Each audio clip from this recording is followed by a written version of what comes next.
Selamat malam Bapak, saya atas nama Mardi Story, kelas A, reguler sore semester 7. Ingin menjelaskan tentang pemberontakan G30S PKI yang berdasarkan tugas dari sosiologi konflik. Yang pertama adalah bab 1, pendahuluan latar belakang. Istilah konflik dalam ilmu politik seringkali dikaitkan dengan kekerasan seperti kerusuhan, kudeta, terorisme, dan juga revolusi. Konflik sendiri itu mengandung pengertian benturan seperti perbedaan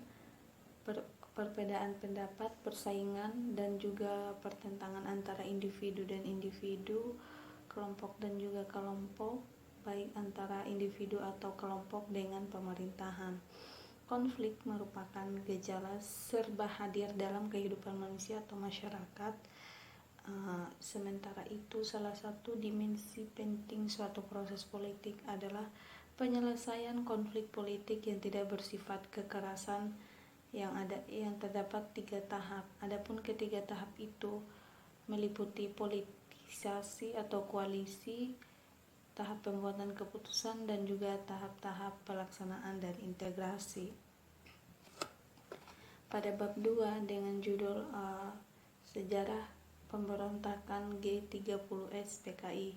Partai Komunis Indonesia atau PKI merupakan partai komunis terbesar di seluruh dunia di luar Tiongkok dan juga Uni Soviet. Sampai pada tahun 1965 anggotanya berjumlah sekitar 3,5 juta ditambah 1 juta dari pergerakan pemudanya.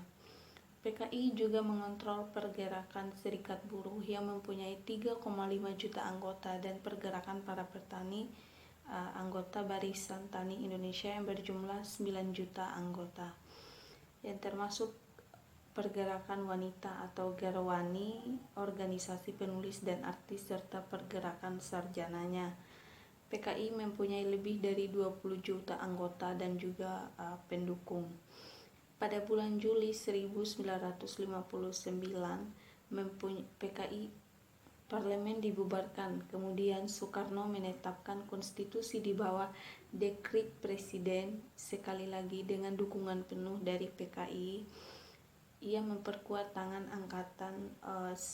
angkatan bersenjata dengan mengangkat para jenderal militer ke posisi-posisi yang penting. Soekarno menjalankan sistem demokrasi terpimpin. PKI menyambut demokrasi terpimpin Soekarno dengan hangat dan juga anggapan bahwa dia mempunyai mandat untuk persekutuan konsepsi, yaitu antara nasionalis, agama, dan juga komunis yang dinamakan Nasakom. Pada awal tahun 1965, Bung Karno atas saran dari PKI akibat dari tawaran Perdana Menteri RRC mempunyai ide tentang angkatan kelima yang berdiri sendiri terlepas dari ABRI. Akan tetapi petinggi angkatan darat tidak setuju dan hal ini lebih menimbulkan nuansa mencurigai antara militer dan juga PKI itu sendiri. Dari tahun 1963, kepemimpinan PKI makin lama makin berusaha memprovokasi bentrokan-bentrokan antara aktivis masanya dengan polisi dan juga militer. Pemimpin-pemimpin PKI ini juga menginfiltrasi polisi dan tentara dengan slogan kepentingan bersama polisi dan juga rakyat. Pemimpin PKI DN Aidit mengilhami slogan untuk ketentraman umum bantu polisi. Di bulan Agustus 1964, Aidit menganjurkan semua anggota PKI membersihkan diri dari sikap-sikap sektarian kepada angkatan bersenjata, menghimbau semua pengarang, seniman, dan juga sayap kiri untuk membuat masa tentara subjek karya-karya mereka. Dan di akhir tahun 1964 dan pada tahun 1965 ribuan petani bergerak merampas tanah yang bukan hak mereka atas hasutan PKI. Bentrokan-bentrokan besar terjadi antara mereka dengan polisi dan juga para pemilik tanah. Bentrokan-bentrokan tersebut dipicu oleh propaganda PKI yang menyatakan bahwa petani berhak atas setiap tanah, tidak peduli tanah siapapun, menyatakan tanah siapapun milik negara atau sama dengan milik bersama. Kemudian kemungkinan besar PKI meniru revolusi Bolshevik di Rusia, di mana di sana rakyat dan Partai Komunis menyita milik Tsar dan membagi-bagikannya kepada rakyat. Pada permulaan 1965, para buruh mulai menyita perusahaan-perusahaan karet dan minyak milik Amerika Serikat. Kepemimpinan PKI menjawab ini dengan memasuki pemerintahan dengan resmi. Pada waktu yang sama, jenderal-jenderal militer tingkat tinggi juga menjadi anggota kabinet. Jenderal-jenderal tersebut masuk kabinet karena jabatannya di militer oleh Soekarno disamakan dengan setingkat menteri. Hal ini dapat dibuktikan dengan nama jabatannya, yaitu Menpangab, Manpangab, dan juga lain-lainnya. Pada masih dari bab 2 dengan judul sebab munculnya pemberontakan G30S PKI, yaitu yang pertama ada isu sakitnya Bung Karno, yang kedua isu masalah tanah dan bagi hasil, yang ketiga faktor Malaysia, yang keempat faktor daripada Amerika Serikat atau CIA, faktor ekonomi, isu dewan dan juga isu dokumen Gill Street dan juga isu keterlibatan Soeharto. Yang ketiga itu tesis pemberontakan G30S PKI. Akibat razia Agustus tahun 1951, PKI mengalami kehancuran total. Oleh karena itu, dalam tubuh PKI sudah timbul pemikiran tentang konsepsi revolusi Indonesia. Tesis PKI tentang revolusi Indonesia menyatakan bahwa Indonesia adalah negara yang belum merdeka sepenuhnya. Masyarakat Indonesia adalah masyarakat setengah jajahan dan juga setengah feodal. Oleh karena itu, dalam kongres tersebut ditetapkan mengenai sasaran-sasaran revolusi Indonesia, tugas-tugas revolusi serta kekuatan-kekuatan pendorong, karakter dan juga perspektifnya. Kemerdekaan nasional penuh serta perubahan-perubahan demokratis perlu dicapai, sehingga bagi PKI pembentukan Front Persatuan Nasional atas dasar persekutuan buruh dan tani adalah sangat penting. Pada Kongres 5 PKI di Jakarta pada bulan Maret 1954, DNID mengemukakan 3 hal pokok, yaitu yang pertama konsep tentang revolusi Indonesia, yang kedua dasar-dasar untuk pekerjaan partai dalam menggalang Front Persatuan Nasional, dan yang ketiga pembangunan partai. Oleh karena itu, dalam kongres tersebut ditetapkan mengenai sasaran-sasaran revolusi Indonesia, tugas-tugas revolusi serta kekuatan-kekuatan pendorong dan juga karakter serta perspektifnya. Yang keempat dari bab 2 itu implikasi pemberontakan G30S PKI atau dampak daripada pemberontakan G30S PKI. PKI ingin menguasai segala aspek kenegaraan terlebih dahulu, yang dimana mereka melakukan segala cara untuk memiliki dan mengendalikan bangsa Indonesia dengan melakukan tekanan, manuver politik, kebohongan, fitnah, dan penggiringan opini, bahkan pembunuhan. Hingga berlanjut ke kudeta pada tanggal 30 September itu. Berikut ini adalah dampak yang ditimbulkan akibat dari adanya pemberontakan G30S PKI. Yang pertama adalah kekuatan politik di Indonesia sudah hancur setelah kegagalan kudeta tersebut. Yang kedua, kewibawaan Soekarno berkurang. Yang ketiga, bersatunya TNI dan juga kaum agama untuk membalas PKI. Yang keempat, pembantaian orang-orang yang berhubungan dengan PKI atau dianggap pendukung PKI secara besar-besaran. Bahkan pembantaian ini dikenal di dunia sebagai anti-komunis purge. Yang kelima, pasca pembantaian orang-orang PKI, TNI menjadi kekuatan baru. Yang keenam, kondisi politik bangsa menjadi tidak stabil karena adanya pertentangan di antara penyelenggara dan juga lembaga. Yang ketujuh, timbulnya demonstrasi besar yang dilakukan oleh rakyat mahasiswa yang dinamakan KAMI dan juga KAPI, di mana demonstrasi ini mencetuskan diri untuk tuntutan rakyat dan atau tritura. Tritura berisi 3 hal. Yang pertama, permintaan agar PKI dibubarkan. Yang kedua, pembersihan kabinet Dwikara dan juga unsur-unsur PKI. Dan yang ketiga adalah menurunkan harga. Yang kedelapan, reshuffle kabinet atau reshuffle kabinet untuk memenuhi tritura. Kabinet Dwikara diperbaharui untuk memenuhi Dwikara karena perlu dibersihkan dari para menteri atau pejabat yang memberikan dukungan penuh pada PKI. Yang kesembilan, gugurnya mahasiswa bernama Arif Rahman karena tertembak pada tanggal 24 Februari tahun 1966.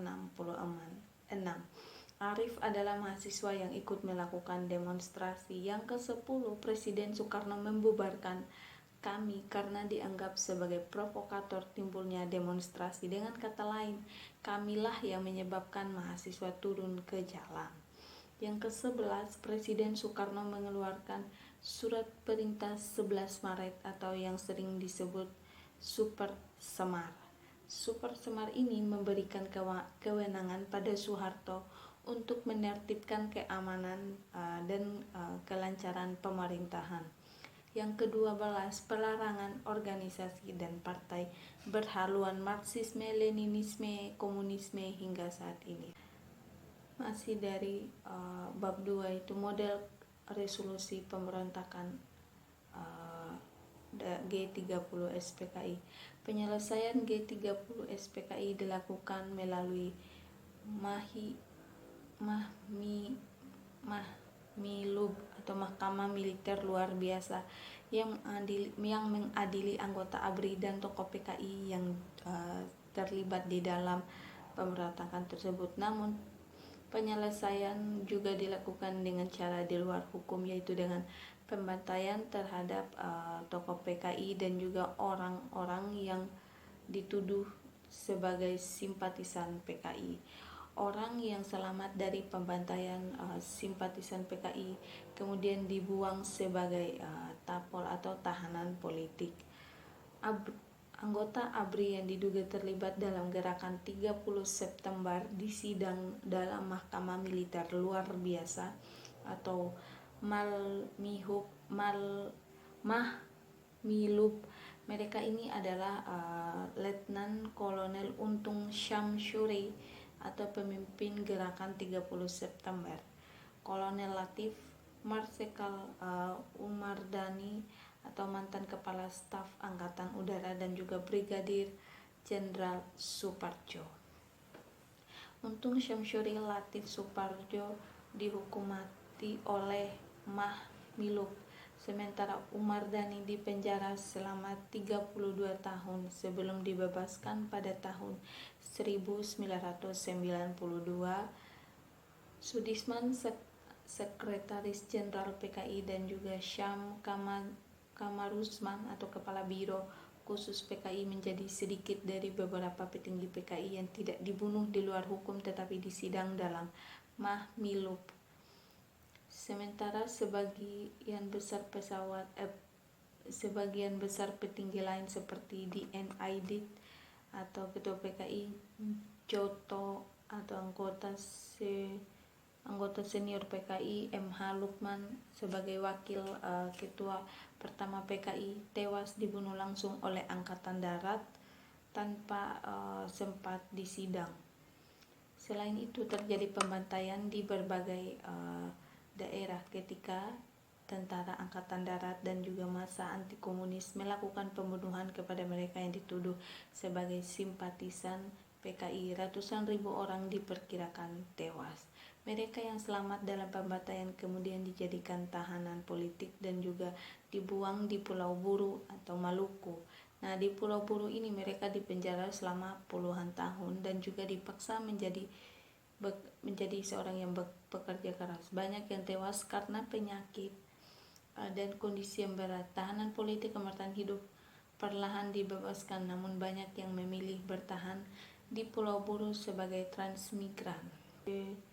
Anggota senior PKI MH Lukman sebagai wakil ketua pertama PKI tewas dibunuh langsung oleh Angkatan Darat tanpa sempat disidang. Selain itu terjadi pembantaian di berbagai daerah ketika tentara angkatan darat dan juga massa anti komunis melakukan pembunuhan kepada mereka yang dituduh sebagai simpatisan PKI. Ratusan ribu orang diperkirakan tewas. Mereka yang selamat dalam pembantaian kemudian dijadikan tahanan politik dan juga dibuang di Pulau Buru atau Maluku. Nah, di Pulau Buru ini mereka dipenjara selama puluhan tahun dan juga dipaksa menjadi seorang yang bekerja keras. Banyak yang tewas karena penyakit dan kondisi yang berat. Tahanan politik kemertaan hidup perlahan dibebaskan, namun banyak yang memilih bertahan di Pulau Buru sebagai transmigran. Itu selanjutnya yaitu pandangan perspektif teoritik dari pemberontakan G30 SPKI.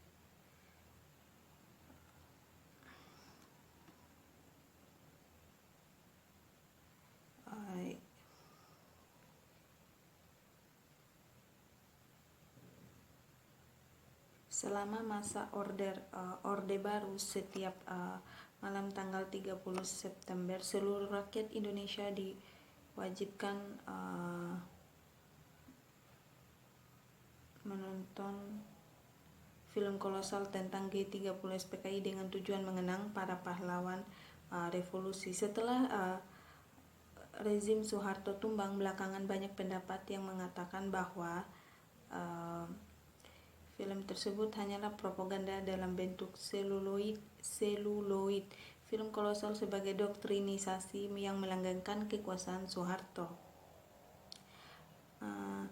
Banyak juga ahli sejarah yang mempertanyakan doktrin bahwa PKI sebagai dalam gerakan berdarah ini. Yang ditanyakan adalah kalau memang PKI memberontak, mengapa 3,5 juta anggotanya yang menjadikan PKI partai komunis terbesar ketiga di dunia setelah Uni Soviet dan RRC tidak melawan ketika terjadi pembersihan oleh ABRI. Yang kedua, yang selanjutnya itu sebagian perwira angkatan darat dengan PKI sebagai pemain kedua. Ini adalah teori yang mengatakan bahwa perwira angkatan darat dan juga PKI dituding sebagai padalang di balik munculnya pemberontakan G30 SPKI. Masalah internal angkatan darat sebagai penyebab gerakan 30 September bertolak belakang dengan versi pertama. Teori ini pertama kali tercetus pada tajuk Rencana Surat Kabar PKI Harian Rakyat yang terbit pada tanggal 2 Oktober pada tahun 1965. Hermawan Sulistyo dalam bukunya Palu Arit di Ladang Tebu menyebut ada beberapa fakta kunci yang dianggap mendukung versi ini.